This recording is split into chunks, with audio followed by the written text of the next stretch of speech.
Okay. Good afternoon, everybody, and welcome to our virtual lounge. So this is one of the two series of webinar that we're going to focus on end of semester assessment. So today we actually have 5 panelists that are going to share different assessment methods that they use in their classes, okay? So without further ado, I'm going to introduce you to our panelists and also to welcome them. The first one that we have here is Fatin Samara, I'm sorry. She's an associate professor of environmental science. And then we have Mark Apiard, associate professor of psychology. We have Phil McCarthy, assistant professor of English. Mehdi Gomez, associate professor of mechanical engineering. And we have Amin Gahramanov, professor of economics. So Amin is going to join us a little bit later. So welcome everybody and thank you for being here with us. So again, like I said, this is going to be a discussion session. So at any time, if you have any question, if you want to just jump in, please, by all means, do that. So I'm going to start the discussion by going to you first. Fatin, if you do not mind, can you just maybe briefly introduce the courses that you are teaching this semester and then the different formats of assessment that you're thinking that you're going to use this time? Okay, so thank you very much, Norita. So I teach this semester I have 3 sections of 2 different courses. I teach a climate change course, which is for basically science students, environmental science, chemistry, and biology students. And I teach I teach principles of environmental sciences, which is one of the science electives that students from non-science, non-engineering majors can take. So I have a little bit of a mix.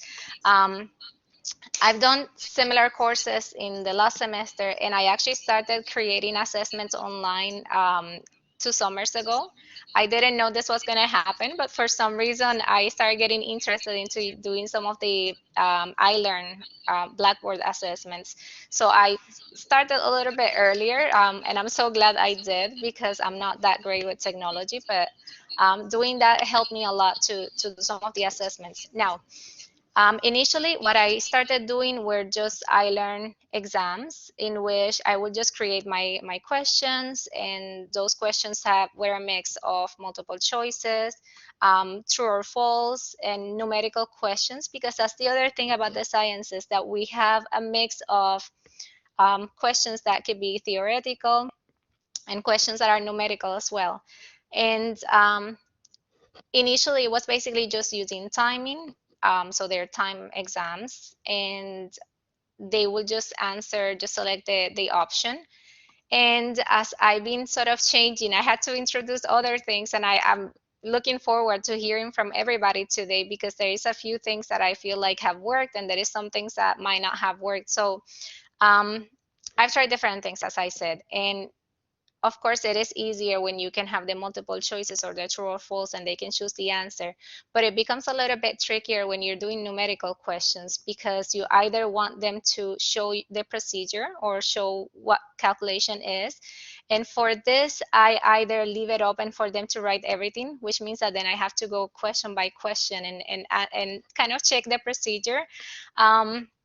I've also tried doing this by just having the numerical value, so then put the numerical value, which gets graded by the key, of course, when you do it through Blackboard, and then have them upload a different file with their work. So basically, I have them write down their work and then take a picture right after they finish the exam and then upload it.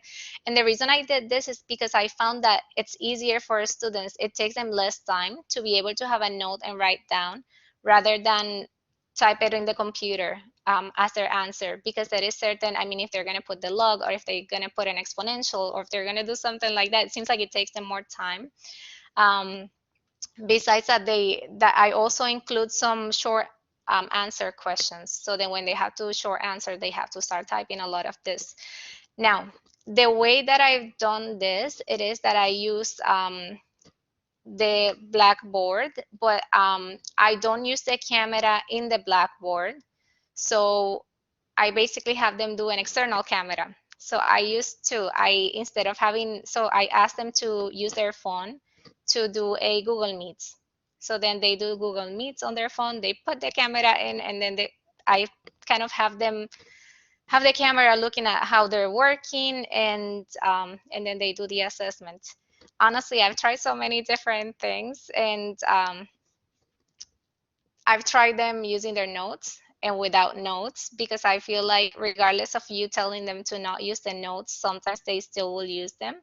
So I oftentimes have just made the questions and put a timing. So I put a specific time, so they have to finish in certain times. And then based on the number of questions, then I'm hoping that then they won't have enough time to just look anywhere else. And if they haven't studied, even if they use all their notes, then that might not give them enough time to be able to use those. So yeah, I think that's a little bit of what I've done. Yeah, thank you, Fatin. If I may just follow up a little bit in Yeah. terms of your decision. I mean, because you have tried so many different methods. So initially, multiple choice. I suppose you tried that as well, and Yeah. then you have the students to the short answers, and then on the papers, and then take the pictures and all that. So what are the pro and the cons of the different method that you have used so far?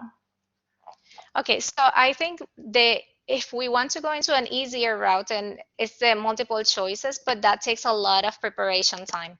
So for me, it takes a lot more time, because obviously you need to put the question, you need to put all the responses, you need to select the right answer.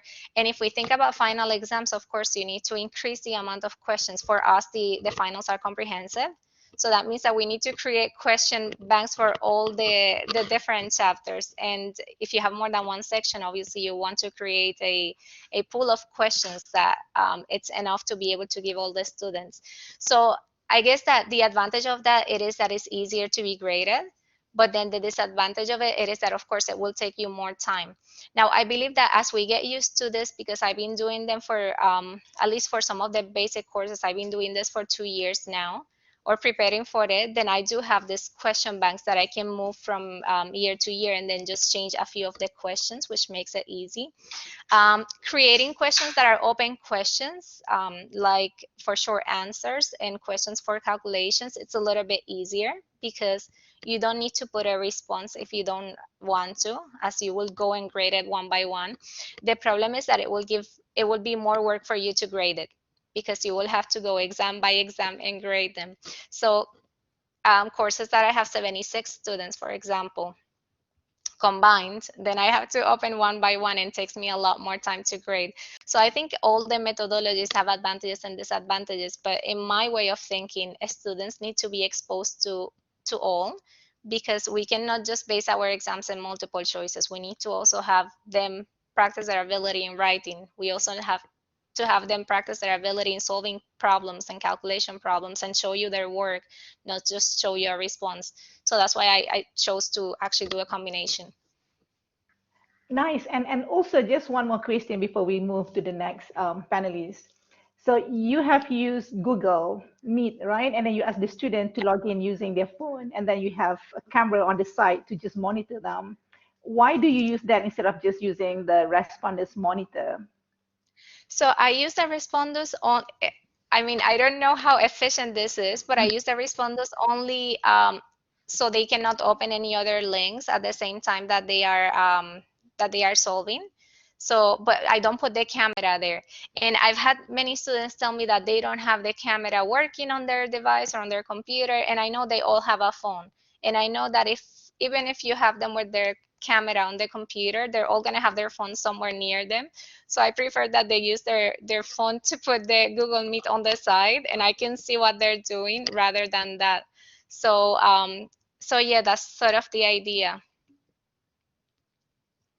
Okay, thank you so much. There is a question here, but I think Okay. from Mohammed, he wants to know exactly how many questions do you have for the final exam for the 120 minutes? So, So for the final exam, what I've done in previous years, I think I went between 80 questions to 100. But this is because for our courses, we do have some questions that are calculations. So mhm. some of the questions actually, although it was multiple choice, so the final basically make it multiple choices, Yeah. but they still they are worth a little bit more because they have to sort of write them down and they have to calculate and be able to come up with the answer. Okay, great, great. Thank you. Kaula, do you have a question? Yes, please.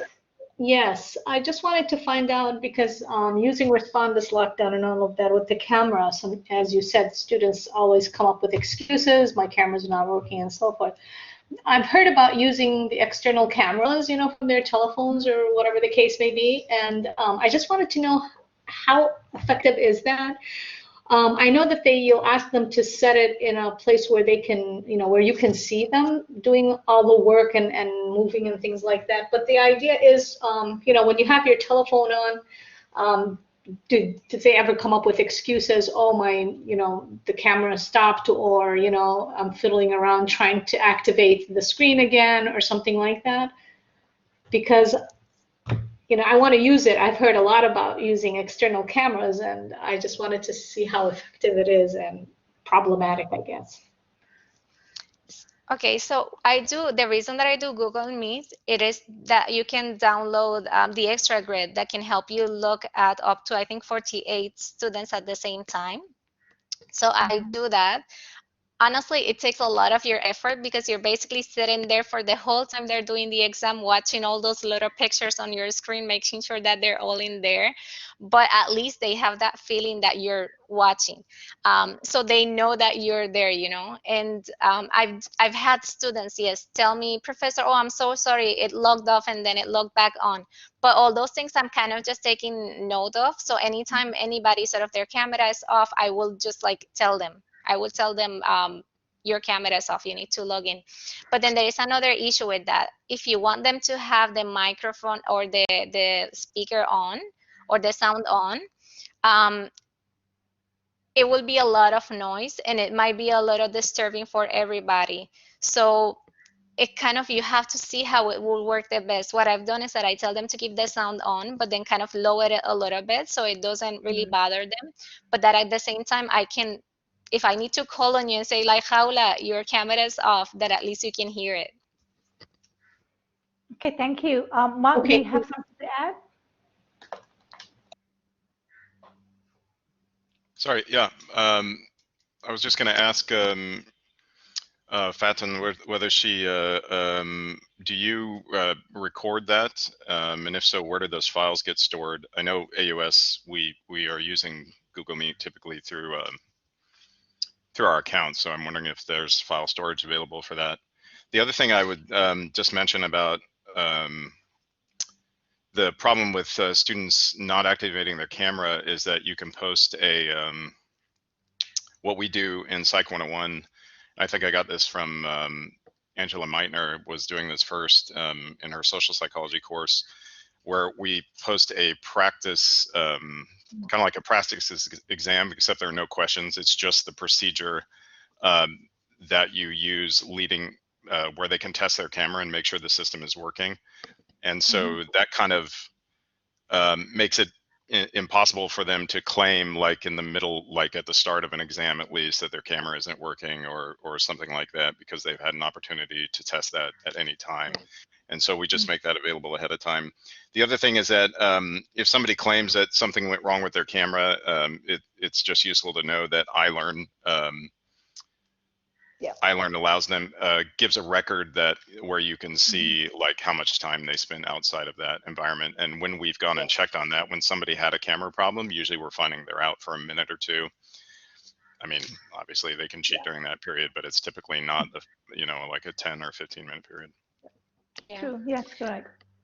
For the storage, I think, Mark, I do get a message. So I get an email right after my meeting has ended, and it gives me a video of everything that happened during that meeting. So, and that is stored, I think, in our on our Google Drive, if I'm not mistaken. It is stored in there, so you Yes, can save correct. it in there.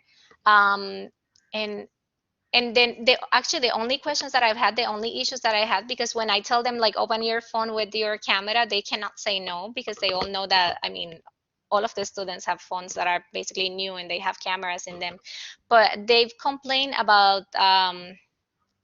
about the lockdown browser. So I've had students tell me that lockdown browser wasn't working, but IT are really good about that. So I always tell them just contact IT right away, and then they usually solve their problems. So I think that IT now is really helping quickly with that.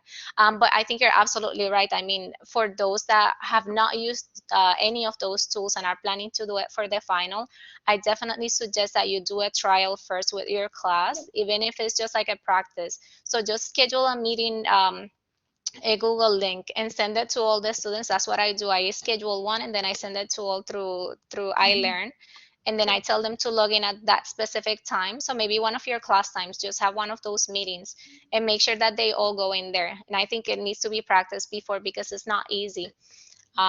It's not easy to get them all in it. And then I have to keep track that all the students went in, and then I have to go to iLearn to make sure that all those that are doing the exam are also in my meeting. So you need to kind of just be watching 2 places at a time. I mean, it worked for me. Now I'm doing it always like this. The other thing I didn't say, they always ask about backtracking. So probably everybody has had this experience. Students are obsessed with the whole backtracking. Can I do backtracking? Because most of the quizzes that I'm doing, so when I do quizzes, I'm not allowing backtracking, and that is because I'm sure that they will go and ask around. So they'll skip a question and ask. So I give them enough time so they can spend whatever time they need on the first question until they answer it and then move on. It is a little bit different when it is writing questions, because yeah, maybe they want to put together their thoughts later on and then go back to it. So I kind of just allow the backtracking, but for multiple choices, I don't. Great, thank you so much, Fatin. So let's go to the next presenter now. We'll come back to you, Fatin, later. So Mehdi, if you do not mind, would you just please briefly describe the courses that you're teaching now and some of the method that you're using? Yeah, sure. Hi, everyone. So first of all, thank you for giving me the opportunity to share my experience about like the online conduct of exams. This semester, I'm teaching 2 courses. One is dynamic systems and the other mechanical vibrations. So what's particular about these courses, they require actually deriving mathematical models, developing equations for systems, okay? And it's very important to actually assess the level of students, okay, their level of understanding on how to apply different approaches, okay? So that's why, I mean, when you look at the exams I prepare, of course, it's a mix of multiple choice, like fill in like numerical values. But I only need one type of question, which is a file response. So I need actually some of the questions would require the students to write, to go through a certain approach. I mean, to develop like equations of motion and so on. Okay, and this cannot be done through other types of question. Okay. So that's why file response is very important. And I think it is quite hard to handle this kind of question when using lockdown, okay? Because they will not have access to any other like folder from which they will, from which they will upload their response or their work, okay? So that's one point. And about the nature of the courses that I'm teaching, which would require like writing equations and solving differential and algebraic equations. So I need to see really all the steps followed by the students. It's not only a matter of looking at the final answer, okay? And this cannot be done through the other types of question. Now, for proctoring like methods, I also use Google Meet. Okay, so I ask all the students to join like a virtual meeting and to turn on their camera. This is mandatory for all students. I keep an eye on them while they are taking the exam. But I have another layer of proctoring. So in addition to one virtual meeting, okay, through which I see all the students, I send other like meetings to set of students, and I ask them to share their screen. Okay, so I have one meeting for all of them, okay, in which they turn on their camera so I can see them, and I ask them to have basically a clear picture of the surrounding, okay, clear view, and I send to another set of students. I cannot handle this for all students, okay, because this will be individual meetings between me and any of these students. And I ask the student to share the screen as well, okay, so I can see the student live, okay, while taking the exam, okay. So this is like to ensure somehow some integrity. And the main reason why I'm using actually Google Meet is the need to have file response question in which the student needs to scan and upload his or her work. Okay. Now, of course, I mean this way I have to practice it with the student before the exam. So usually before the first midterm exam, I arrange a mock exam in which we try to practice, and I make sure that everybody is familiarized, okay, with this way, so that to avoid any issue during the exam. Now, in addition to this, I try to prepare pools of questions. Okay, I know that it is time consuming because you have to prepare different versions, but the way I do it, actually, I pick, let's say, one problem. So that particular problem, I put it as a pool in which I change a little bit in the problem statement, but this would impact significantly the response. So this way I can catch if there is anything wrong going on. I can catch it. But again, this is time consuming because you have to prepare all of this, you know. But you need to be smart in this because you need to just make a small change somewhere, and then this will impact the response, and it does not require from you as instructor like significant effort to find the answer, you know. And at the end, I will end up having many versions for the exam, and this would actually ensure more the integrity of the exam. And then after looking at the responses later, I mean, I can catch. If I see something wrong, I can easily catch it. Now, I have been using the same method for now 3 semesters, spring, summer, and fall. And so far, everything is going well. I even tried, I mean, every time I try to look at the average GPA for the class. So I didn't observe any really inflation or like a change in the grade. It was more or less the same. Especially, I taught these courses more than 2 or 3 times. So this is I mean, what I wanted to share with you. Again, maybe this is particular to the nature of the courses that I teach. Okay, I need to see the work of the student in details to make sure that he understands the concept and the approach, okay, to solve a particular problem. And also the way I'm using Google Meet, which is based on not only turning on camera, but also asking some students to share their screen as well. So I can see their, I can see them while working on their exam. So I think that's all what I have in mind. And as Dr. Fatin mentioned, I think we have now an upgraded version of this Google like workspace with kind of upgraded features. So any iOS user has the ability to conduct extended meetings on Google Meet. I think the free or the basic version only 1 hour. So for us, we have access to, extended we can run extended like meetings, and also we can see simultaneously, I think, 48 or 49 like people at the same time. So as long as your class size is within this, I think you can see all of them. I mean, so I think that's all what I have in mind. If you have any comment or if you wanna like discuss any of this, I mean, I look forward to hearing your feedback. Thank you so much, Mahdi.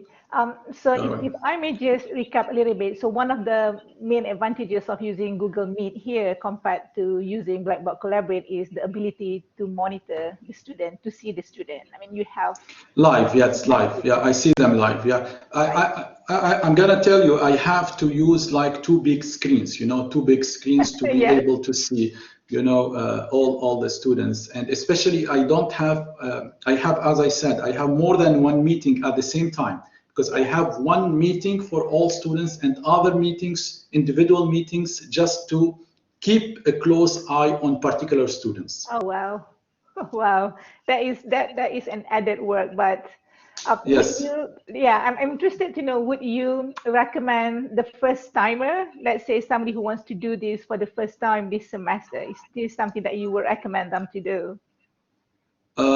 Yeah, I mean, of course, it depends. If someone is fine with the lockdown responders, I mean, I think he or she can stick to that. Okay, but what I heard that there are some issues related to lockdown, and sometimes students complain about this technical issue. So with this approach, which I'm following, I can tell you that I have never received like a major complaint from a student. Okay, so sometimes, like I had, as you mentioned, sometimes the camera is off. I have to tell them, oh guys, no, you need to turn on your camera. Sometimes the view is not clear. I have to tell them. So the idea here is to tell the students that there is an eye on you. Okay. Yeah. But at the end of the day, you don't have full control on all. I mean, if they want to cheat, they will cheat. They will manage to do it with lockdown, with whatever. Okay. But from our side, we try to put some pressure on them to tell them, guys, I'm watching you. Okay. So we try to minimize actually any leakage or any like cheating. So that's the whole idea. But I'm not saying that this way is the optimal. Okay. So again, based on my experience, based on the type of questions that I give, I find this, approach fine, and it is working quite smoothly so far. Great. There is a question from Brienne here. So she wants to know, have you detected any cheating cases so far? Okay. Yeah. So, I remember during the spring, that was, maybe the first exam. And when I was solving one of the questions, and that was the file response, so I have to basically download the file. I found that the file, its name is WhatsApp something, WhatsApp. So like I had a doubt, I said maybe the guy received like the answer from his friend through WhatsApp. Okay. So I raised this to the department head, and the department head raised this to the associate dean. Okay. And then when inspecting the case, we found that the student was taking like a picture by his phone, and he was sending it through his WhatsApp account. So like I had a doubt, but the student like explained to me this, and also he was doing this even for his homework as well. Okay. So this way, actually, I was like I made sure that there was no really cheating for that. But I tried to investigate, and at the end it was. But based on the way I said I give pool of questions. Sometimes I find some answers which correspond to other problems. Yeah, I catch this. Right. Okay. Right. I can see them, but at the end the student is hurting him or herself by doing this. But at least I can. This is a way to kind of catch any of this cheating. So again, at the end, we are doing our best to minimize. Okay, to have, but nobody can really have full control on what's going on. Behind the screen. Exactly. And there is one more question for you, Mahdi. Yes. Somebody wants to know, how exactly do you select a very particular single Good. meeting, and then when you select different students for the meeting. Yes, So, good question. Yes, good question. You know what I mentioned to the student? They are selected randomly. This is what I mentioned to the student. Now, how I'm gonna select them? Of course, if I have doubt, if I pick some, if I see that something is wrong in the first midterm, and the student seems that he doesn't really or she doesn't deserve that, mark. Sometimes I have doubts, but I cannot confirm, And by the way, most of the times my doubts are wrong, okay? But if I have that doubt, I find that the student, he got, let's say, 85 or 90, but based on his participation, based on his engagement during the large session, I feel that something is wrong. So the next exam, he will be on the list. yes. Thank you so much. So yes, I know that we definitely have more questions for you, but I'm just going to go around and then maybe we'll come back to you, Mehdi. Thank you so much. All right. Yeah, feel free to ask me. Feel free to send me questions even by email. Yes. So colleagues, yeah. Thank you. Definitely, definitely. I can see that Amin is here. Welcome, Amin.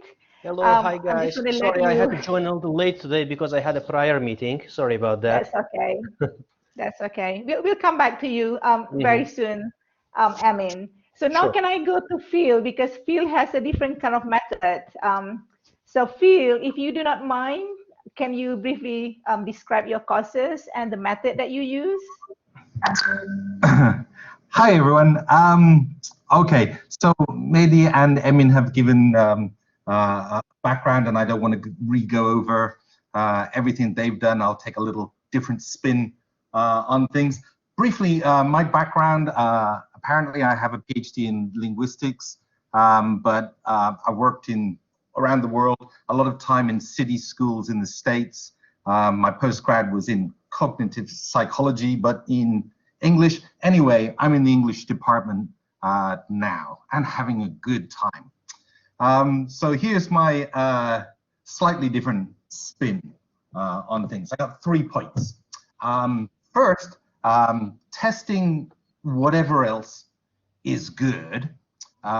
Second, we instructors are not necessarily very good at testing.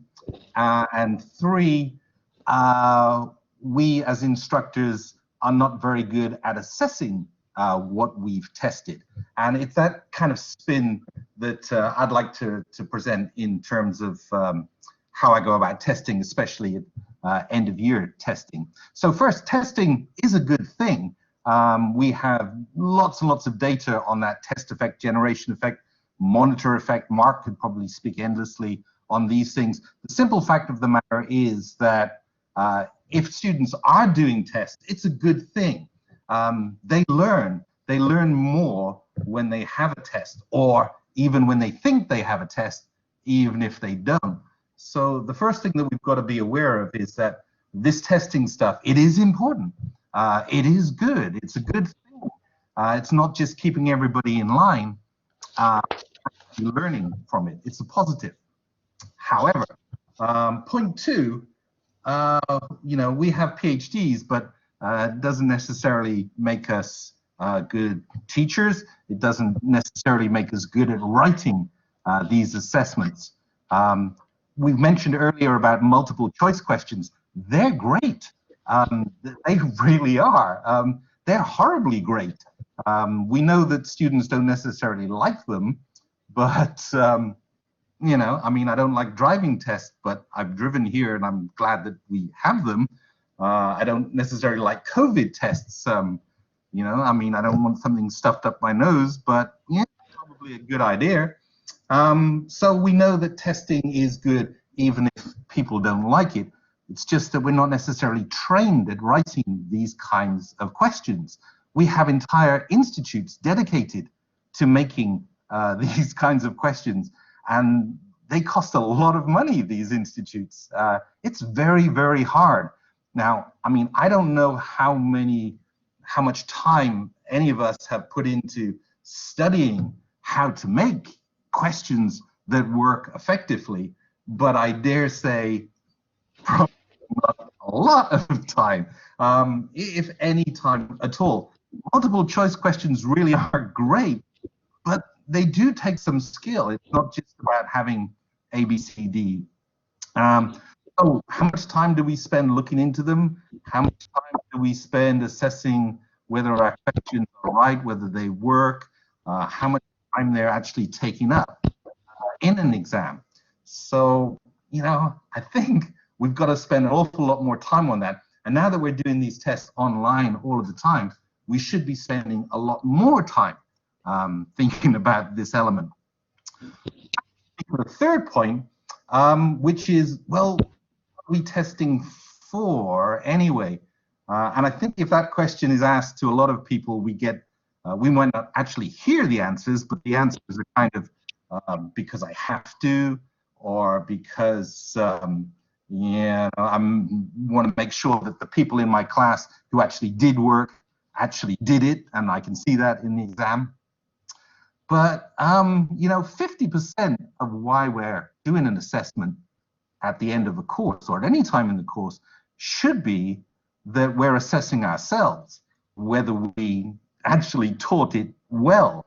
So iLearn is great for this. iLearn has all these stats at the end, all of this breakdown. And I don't know how much time people spend looking at that, but I would say that if you have a question and 50% of your students got it wrong, then, you know, either you've written a really bad question or you've taught the subject really badly, especially that subject. I mean, why would 50% or fewer of the students get the question wrong? Is it all on them? So whatever test we're doing, are we doing the analysis afterwards? Are we just giving students a grade? We should be looking very, very closely at those questions and deciding whether we've had a bad question or whether we've taught something wrongly. If we're sticking these things into iLearn semester after semester, if we're doing it live year after year with the same questions, why are we doing that? And we really strongly need to assess our own questions. People have already spoken a bit about how much time this takes, and it does, but it should take longer, much longer. We really have to look at this stuff afterwards. I did an assessment this semester, and one of the questions, 48% got it right. That's on me. And so I had to apologize to the students. You know, I didn't teach that well enough. So let me reteach it in a different way, because clearly I didn't do my job first time around. Why wouldn't we do that? Students actually like to hear us apologize sometimes. The point is, point number 3, we're not just testing them, we're assessing ourselves. And if that takes time, then I guess that's why they pay us the big bucks. Thank you so much, Phil. That is very interesting. Yes, I think definitely. I mean, we need to for sure spend more time thinking about the assessment that we're giving to our student ourselves. And the cool thing about many of the tools that we're using is that it allows us to do the analysis. So we can see exactly the performance for every individual question as well. So definitely. Thank you so much. Thank you so much, Phil. So I think this is going to be a good transition from what you just mentioned. Now let's go to Mark, because Mark also have a few different tips, I suppose, in terms of assessment. So Mark? Yeah, thanks. I think I'm just going to type out some of the things that I'm mentioning here, because it'll help me go systematically and organize my thoughts. Are you guys seeing this, by the way? Yes, Are you guys seeing the whiteboard? Okay, awesome. The whiteboard, yes. So yeah, I think Phil brings up a number of really good points there about you know, taking the time to do assessment right. I think about the fact that when I was in graduate school, I was a 4th-year graduate student, and I got handed a Psychology 101 course, Introduction to Psychology, for in front of 200 undergraduates at Florida State University, and I have no idea what Florida State was thinking putting me in the front of the class at that point. I did have, I took a semester in training in teaching before that, but I still felt immensely unprepared, and I certainly not thought a lot about different aspects of assessment and writing this. For example, like writing multiple choice questions, how much skill is involved in doing that. So I just want to outline what we do in Psychology 101. We have a common exam. It's a common curriculum course, and so we have a common exam in this course. And we take several steps to make sure that the process has integrity, but that we're also developing those skills that Phil was kind of referring to there in terms of writing good assessments. The first thing we do, because it's a very large course and it's easy in terms of enrollments, and it's easy to for students to kind of disappear into the background of the course. We have study guides that we write for students with very specific guidelines in terms of what we expect from the textbooks, and we also upload video lectures now this semester, not for our live class meetings, but as supplements to the textbook. Make sure that we can cover all the points that we want to cover in case our class meetings. We want to devote that to more activities and demonstrations and that sort of things.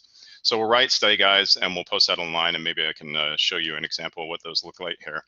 And then the other thing, I lost my thing there. The other thing we do is that we write the common exams together in Google Docs, and we review and edit each other's questions in the process. There are so many mistakes that you can make in writing multiple choice questions, and I'm still making these mistakes several years into this process of coordinating Psych 101 and the exam writing. And so there's a review process for the questions ahead of time, and even if you're not in a common curriculum course, it can really pay big dividends to have somebody else look at your exams during the semester, after the semester.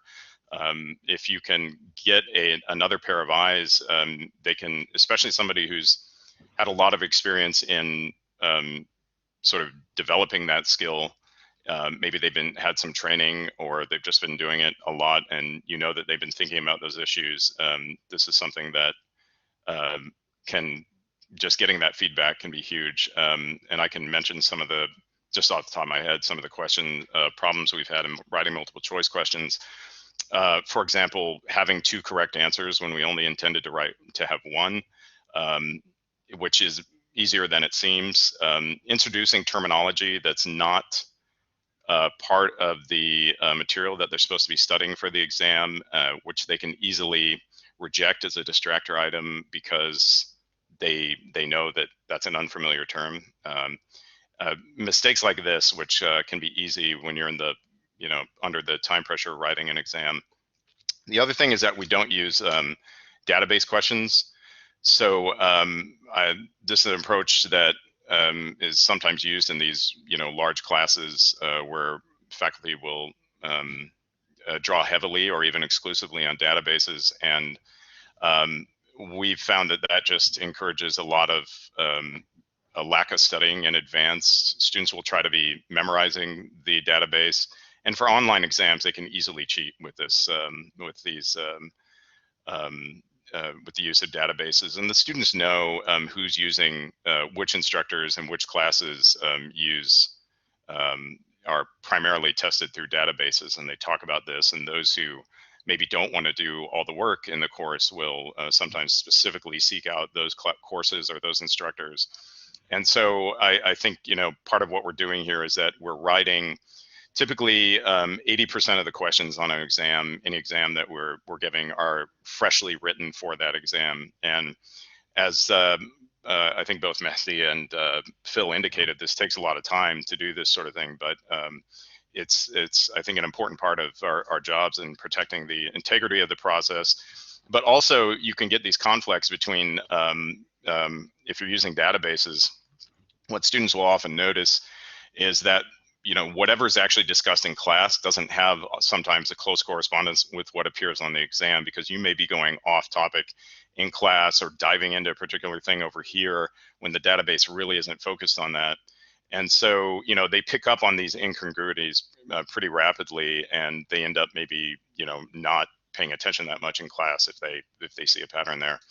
The other thing that we will do, and maybe at this point I'll just show you our work together in Google Drive. So we'll post study guides that look something like this. We actually post these in a Google Doc for the students so that we can edit them in case there are any questions that we need to modify. And so for each chapter, they're actually called modules in our Psych 101 exams.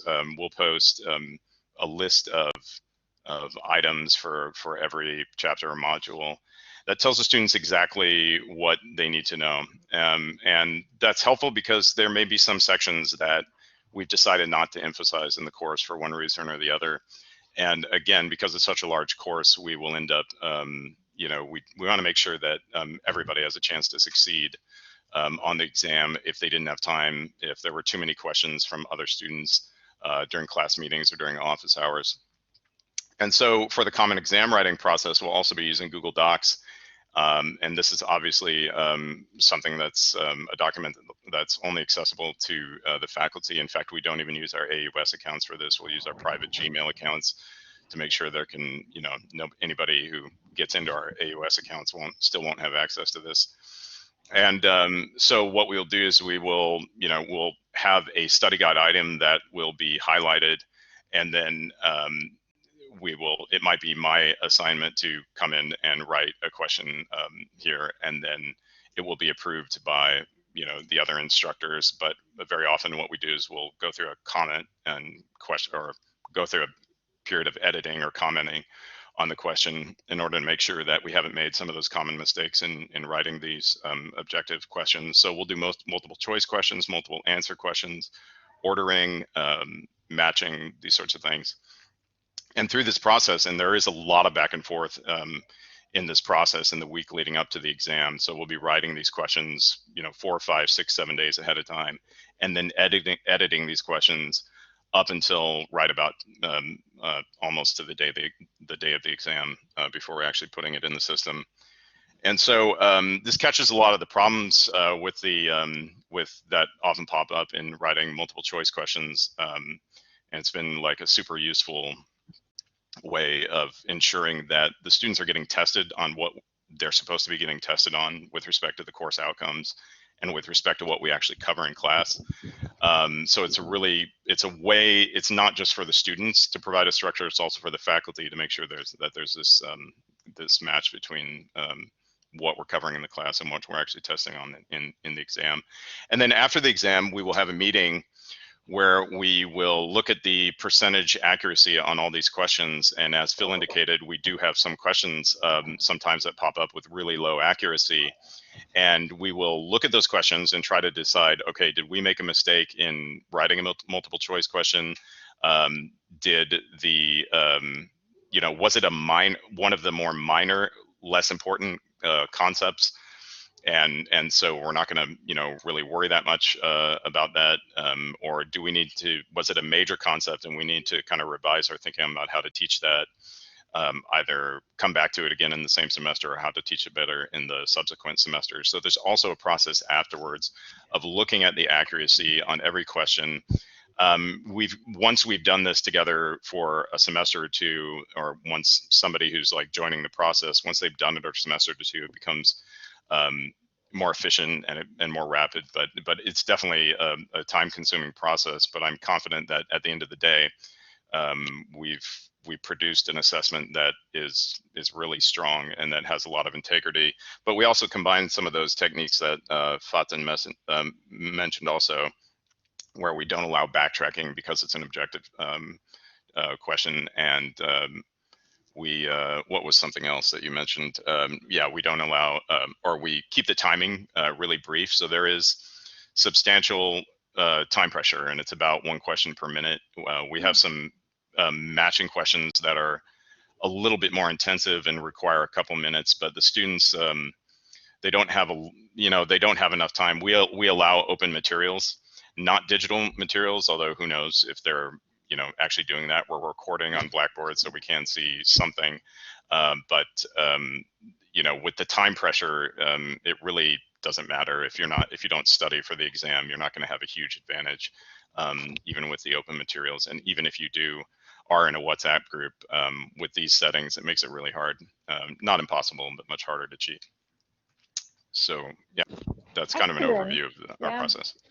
Thank you so much, Mark. Yes, obviously, I mean, this is one way, I suppose, that all of us should be doing, spend more time thinking about the assessment and also after that as well, so that we can always try to improve. And once the student find out about this, obviously, they're going to appreciate that even more. So yes, thank you so much for sharing that.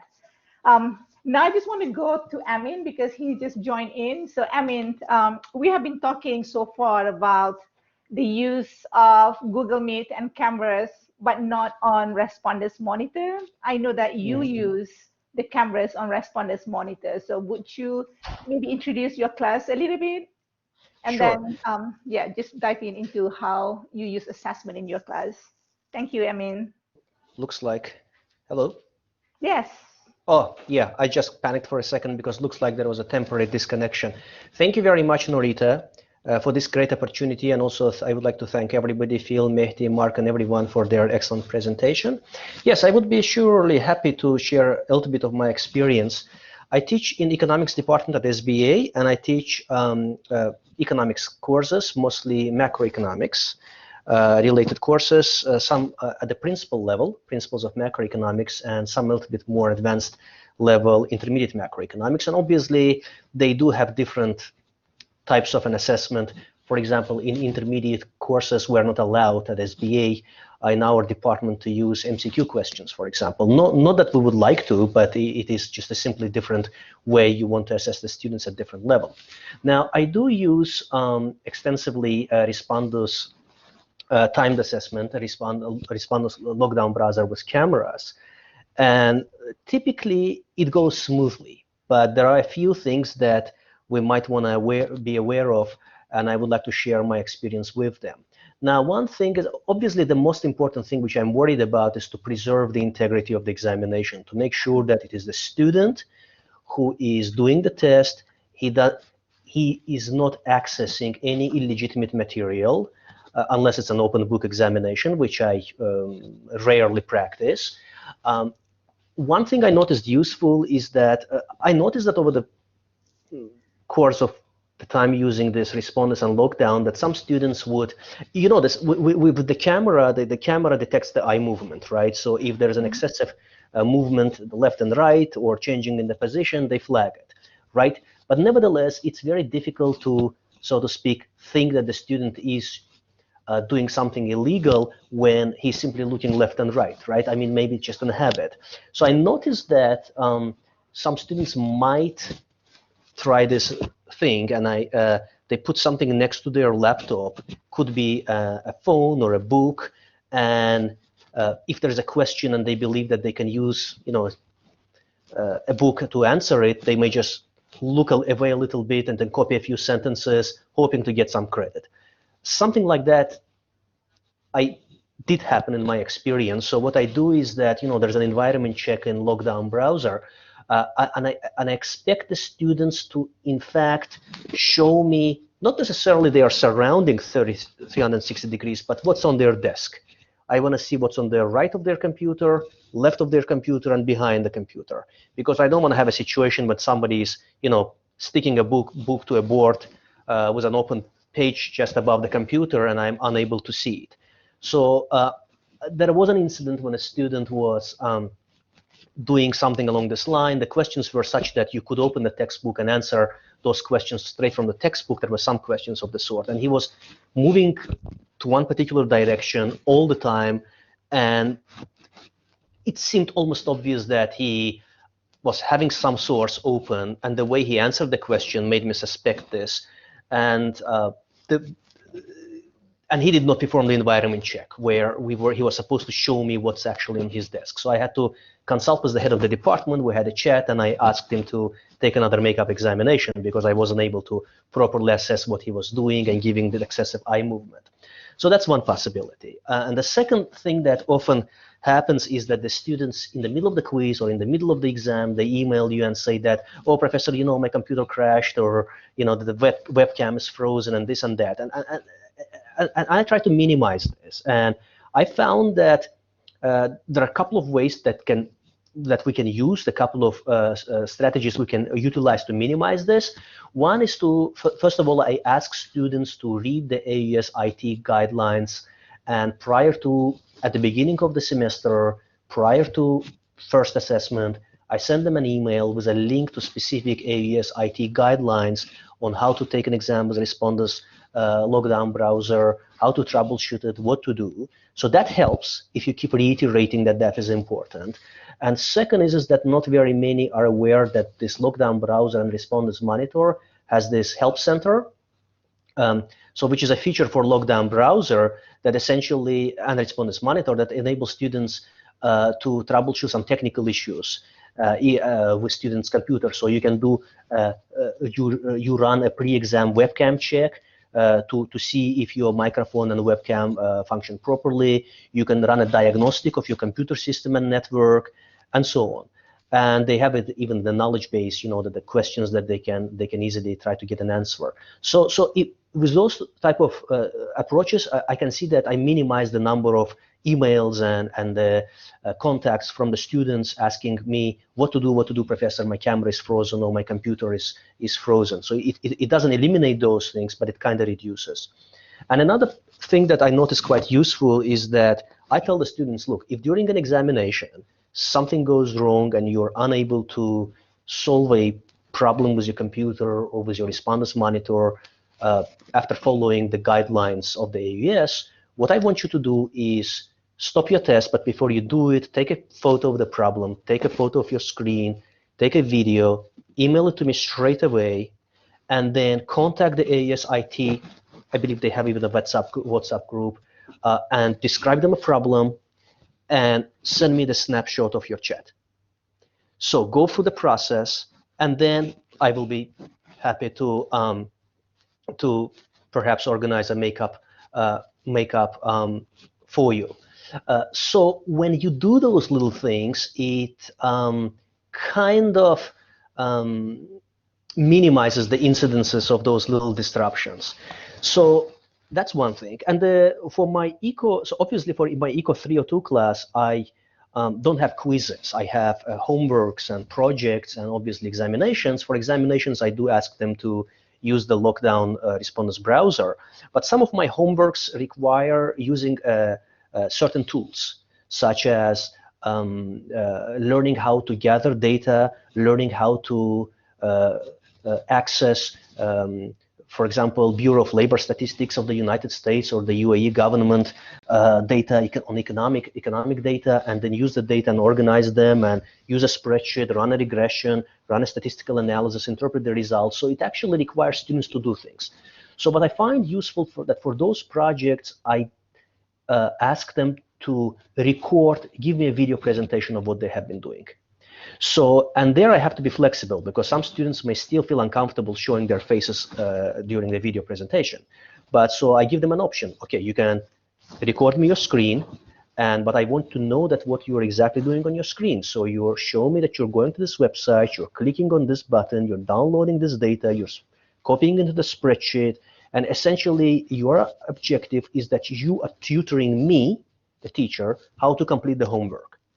I find this a little bit more useful because it's one thing to give students an assessment and asking them to write an essay, which there's nothing wrong with. But the problem is that then you're not sure whether they have been learning anything or simply paraphrasing somebody's work. But here at least they sit down and they show you that what they're doing the work. And I tell them, look, I would encourage you to tell me as you speak, like Khan Academy. Like imagine that you're doing the Khan Academy tutoring, right? You're teaching me how to complete this homework. Now, if you don't want to speak, if you don't want your voice to appear, I understand that. You can create subtitles, right, behind this video, and you show me, okay, I click here, I gather the data, I organize them in an Excel sheet, I run the regression, and so on and so forth. So I find that this, it's still a learning process, but I find that this type of assessment don't create major problems for me and for the students. Now, one thing, of course, you need to be aware of is that I believe it is still very, very important if you're especially teaching the quizzes, the sections back to back, to change as much as possible the content of the examination and the quizzes. Because what will happen is that obviously they will try to skip the first section where they and they attend the other one, trying to call their friends and ask them what was the question professor asked during an exam. right? It does happen. So I try to change my exams and questions as much as I can. Regarding the backtracking, well, I have mixed feelings about it, because some people say that legitimately that prohibiting the backtracking may reduce the incidences of cheating, which I agree with. But on the other hand, I find that perhaps it's a little bit unfair, because during an examination, during the actual in-class examination, they are able to go back and review their questions. So I do let them backtrack. And in my experience, it did not change the average performance of the students. Yeah, so these are some of my experiences, and yeah, I don't know if I missed anything. I'm just looking at my notes here. No, it's all Not good. that, Thank you. yeah, yeah. Thank you so much. Mhm. You know, your discussion kind of triggered one question that I forgot to ask everybody. It seems like you made a lot of adjustment because of the environment that we are in right now. So I forgot to ask everybody. So I want to ask you, and also I want to ask all the panelists as well. So I hope whoever that is here, can you just, please stay for 2 more minutes, because I really want Sure. to know this. How much, I mean, in terms of the percentage of the final exam or the final assessment, how much is the percentage of from the overall course grade that you assign to the final exam? Mhm. So I just I want to know personally, percentage. sure, I personally stick to the pretty much the same syllabus I do during the normal on-campus teaching. So final examination, for example, it's a 30% of the final has a 30% weight Okay. in standard syllabus. So I try to focus, keep the same keep objective. that. Yeah, just as much as possible. Yeah. Thank you. Yeah, What about others? Yeah, for me, 30 to 35%. Mm-hmm. Okay, so you did not change that. You did not change the percentage. No. I kept the syllabus. Actually, I remember in our department, they asked us in the middle of the semester, that was in the spring, and they asked us if you are planning to change the syllabus, okay? And I kept them the same. Okay. Okay, thanks. What about you, Fatin, Mark, and Phil?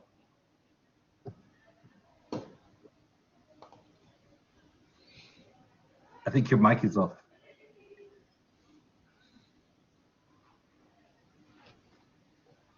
Fatin, your mic is off. While Pratim does that, we often have restrictions that we have to live by. A certain percentage must be given for the final exam, and no assignment must be bigger than this, that, the other. I'm not happy with that. Again, I do testing for a variety of reasons to assess my own teaching as much as anything else. And Mark has gone through in great detail saying what goes into it. I don't think that there should necessarily be a percent. If it's 1%, then let it be. I mean, there are other purposes which should be considered above and beyond. In the English department, we're restricted to what we're so often told. I think it would be good if that was looked at. Yeah. Can you hear me now? Yes. Okay, I think I fixed it. Sorry, I was gonna say I did change it last semester slightly, just because last semester it was sort of in between the semester that we went online. But this semester, yeah, I'm sticking to the normal syllabus, which is the 30% for the final. I think Okay, the thank you so percentage much. for, oh, sorry.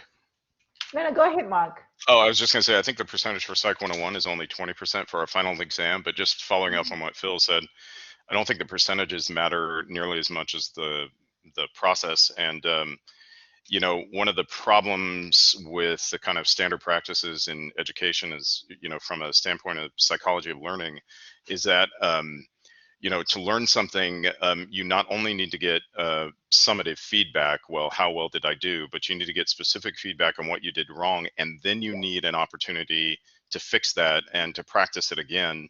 And you know, very often we're not doing that, and that includes me in some of the assessments I have.